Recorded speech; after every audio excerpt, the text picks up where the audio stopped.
Today's video is all about Garfield's first cartoon special. So alright, let's go.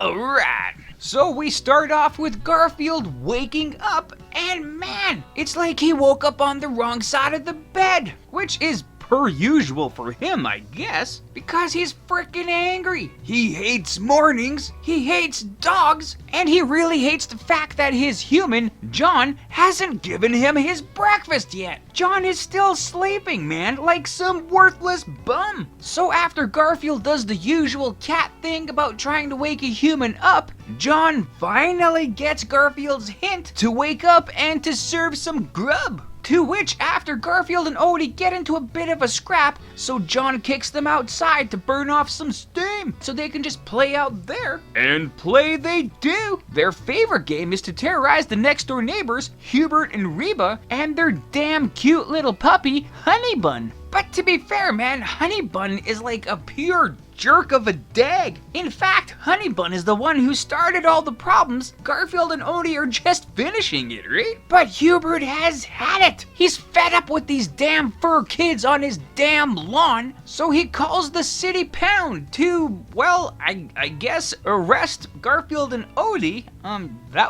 Yeah, I guess you think the guy would talk to John first or something, hey?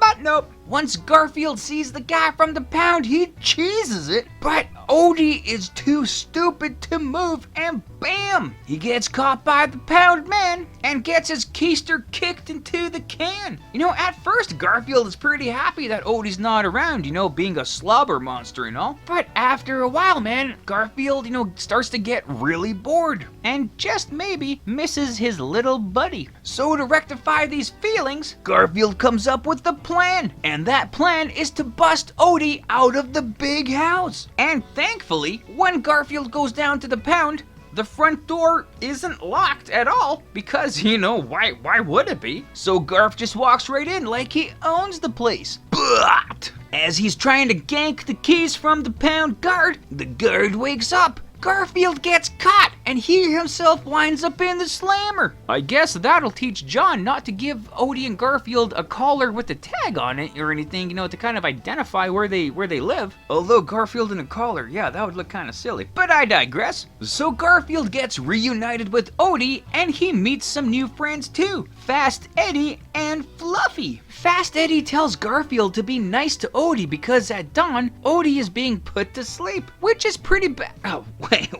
wait, what? Like, holy crap, that is crazy. They just do that at the pound? Like, oh man, this story took quite a twist. Eddie says if a pet isn't claimed after a while, man, you know, it's curtains for them. But it doesn't make sense, right? Odie just got there earlier in the day. Like, how did he jump to the front of the line? Did Hubert send some extra cash to the pound to make it happen or something? Like, that seems crazy, man. And Garfield is, you know, understandably totally bummed out from this news. We get a memory montage of, you know, Garfield playing with Odie, there's sad music playing over top of it, and man, like watching this scene, like I am broken. I was expecting to see a funny lovey-dovey little, you know, fluffy cartoon, and now I'm having an existential crisis. Oy! Suddenly, it's morning, and the city pound worker is taking Odie for one last walk. But there is a family that is adopting a pet, and as soon as the door is open for that cell, Garfield and all the other animals bust out of the joint. Garfield gets Odie, and they fly the coop, man. They bust the front door down and everything. Freedom! Garfield and Odie make it back to John's house safe and sound, man, and like John wasn't even worried about them. Oh, you guys were just out, you know, having some fun out there? Well, that's cool. They've been gone for a day. Jeez. But hey, nothing to worry about now, man, so all is hip. And with that,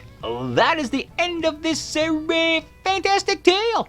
Well, that was a pretty interesting one there, eh? I don't think I've ever actually seen this one before, man, so it was different, you know? I'm definitely more used to the Christmas and Halloween specials and their animation style and how things kind of flow really good in that one. This one was a little different, right? You know, being the first attempt for the cartoon and all that, so it was kind of a different pace and some things kind of seemed off, you know? Like for the fact that John was voiced by a different voice actor, Sandy Kenyon, which is such a completely different voice from any other Garfield special that you've ever watched. Not like a similar voice, but different, you know, but like completely different. It's completely different, you know, how there's been so many people who would voice Kermit the Frog, you know, but they would still sound like Kermit the Frog, right? But not in this case, man. Tom Hugh would voice John from, you know, the second special on in all the way till 1994, so that's kind of the standard for the John character at that point. But yeah, this one kind of throws you off. Another throw off, man, it got really serious there, you know, for a funny little cartoon, man. They were gonna off Odie, like what the hell?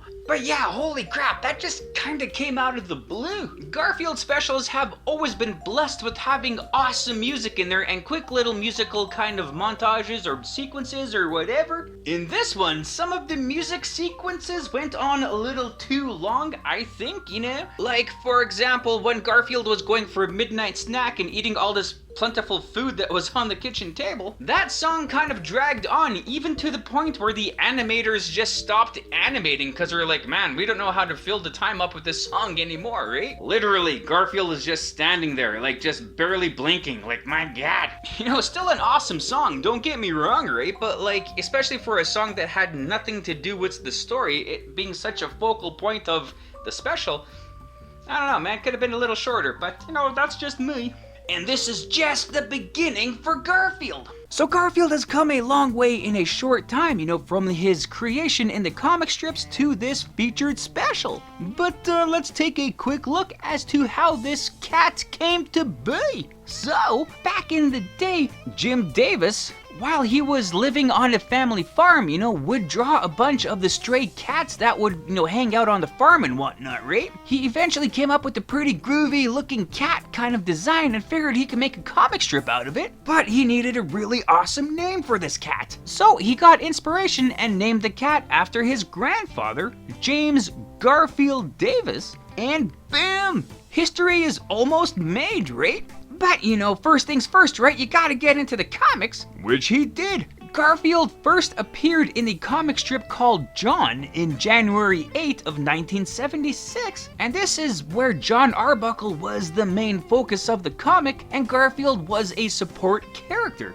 But this all completely flipped. Garfield took over the strip as it was renamed Garfield in June 19, 1978. And man, this new strip was a huge success. So successful that Jim Davis put together a compilation book of the daily comic strips called Garfield at Large, which was published in 1980. Man, like this book was #1 on the New York Times bestseller list for like nearly 2 years. So if that wasn't enough, also in 1980, there was a documentary special about popular comic strips called The Fantastic Funnies. And not only did it focus on the comic strips, it actually did small animated segments of really popular comic strip characters, to which, yes indeed, there was like a minute-long animated segment of Garfield hanging out with John. So that would be Garfield and John's first animated appearance, which is pretty cool. The only other place you can go from there is to actually get a full-blown TV special,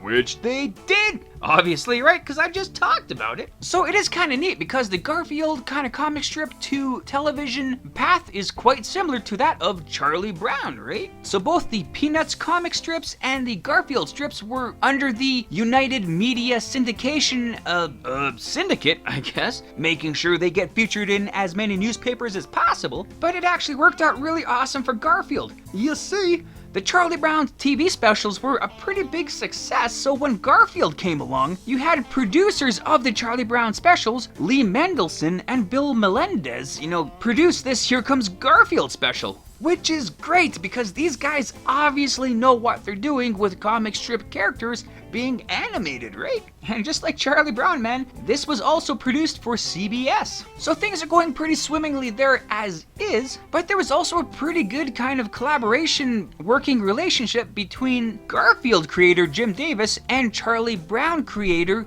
Charles Schulz, right? Charles Schulz was in the studio one day when they were animating Garfield for a couple segments and suggested some changes to Garfield. At this point in the comic strips, Garfield was very much a cat, right? Like he would walk around on all fours, he had little kitty cat feet that were just so adorable. And like Charles Schulz was like, no man, you shouldn't be doing that. you gotta make Garfield walk upright on just his hind legs. And in order to do that, man, he needs bigger feet. Right? Because that's what Charles Schulz did with Snoopy, man. He gave Snoopy bigger hind feet and made him walk upright, you know? And it's, well, you can't argue that Snoopy's not a popular character, man, so it worked out pretty good for him. And he's like, yeah, you should do the same thing with Garfield. And Charles Schulz even drew a picture of Garfield with the larger feet. And he's like, yeah, you know, this is kind of how it should be. And man, I wish I could find that picture, because that sounds like comic gold.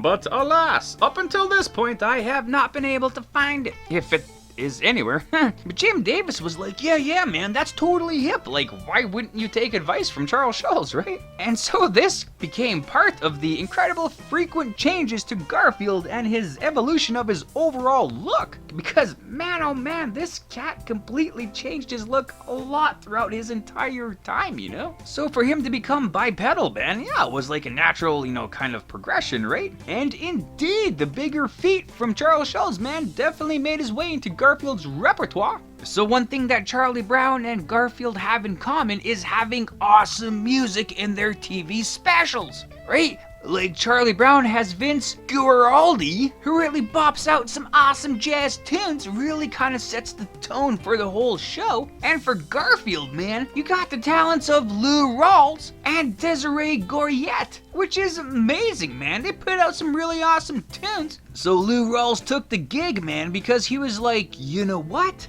If Bill Cosby could just make a living off the earnings of Fat Albert and the Cosby Kids, he's like, man, I could make just a living off of doing Garfield specials, which is a no-brainer. And we are richer for it. And Desiree Goyette has actually done a lot of musical work for both Charlie Brown TV specials and other Garfield specials. So yeah, man, like, even more connections between the two, right? But yeah, that's pretty much all I got for now, you know, kind of pertaining to the special and kind of whatnot. And with this, that, those, and the other things, I guess that's that. Right on, and there you go. So thanks for watching the video. I hope you liked it as much as I did making it. Also, feel free to check out the source material that I featured in this video. And if you want to leave a comment on anything you may have liked or things I might have missed in this, you know, feel free to do so. Or anything else, you know, just to say hi. That's cool too. And other than that, you know, have a great day. Thanks.